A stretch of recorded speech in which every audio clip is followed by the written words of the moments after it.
Marcos capítulo 15, versículos 29 al 30.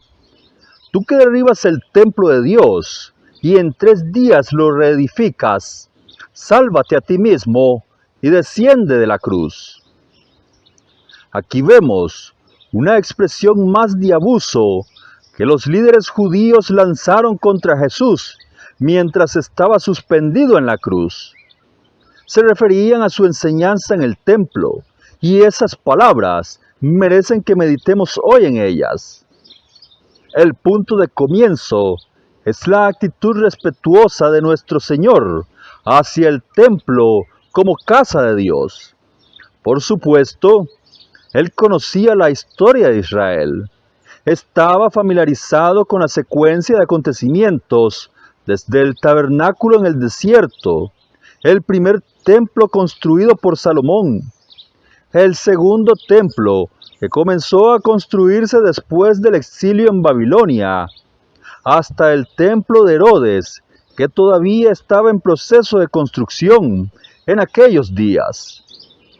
En cada uno de esos edificios había un santuario interior, el lugar santísimo, en el que podía verse la gloria de Dios, símbolo de la presencia de Dios, es decir, Dios habitaba en medio de su pueblo y el templo era el centro de su vida espiritual.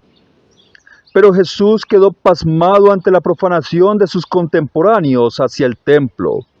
Al usarlo como una sede de comercio, la casa de oración se había convertido en cueva de ladrones. Jesús hizo algo más que purificar el templo. Predijo su destrucción y su reemplazo. Destruid este templo, dijo, y en 3 días lo levantaré. Sus oyentes confundieron por completo el sentido de esas palabras. Protestaron diciendo que el templo de Jerusalén había estado en proceso de construcción durante 46 años.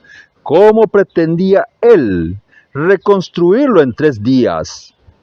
La declaración parecía absurda, pero Juan explica en su evangelio que Jesús estaba refiriéndose a la resurrección de su cuerpo, el cual se convertiría en un nuevo templo, en el centro de una nueva comunidad mesiánica. En el futuro, cuando al menos 2 o 3 de sus discípulos se encontraran en su nombre, Él estaría en medio de ellos. Mateo capítulo 18, versículo 20. Los contemporáneos de Jesús no olvidaron sus declaraciones. Los testigos falsos las repitieron ante el Sanedrín. Mientras Jesús estaba en la cruz, los sacerdotes se burlaron de aquella profecía sobre un nuevo templo. El viejo templo fue destruido en el año 70 después de Cristo, pero la comunidad mesiánica del Jesús resucitado es el nuevo templo, el lugar donde habita por medio de su Espíritu. Primera de Corintios capítulo 3 versículo 16. Lectura devocional. Autor John Stott. Publicado por Certeza Unida. Distribuido por Letra Viva.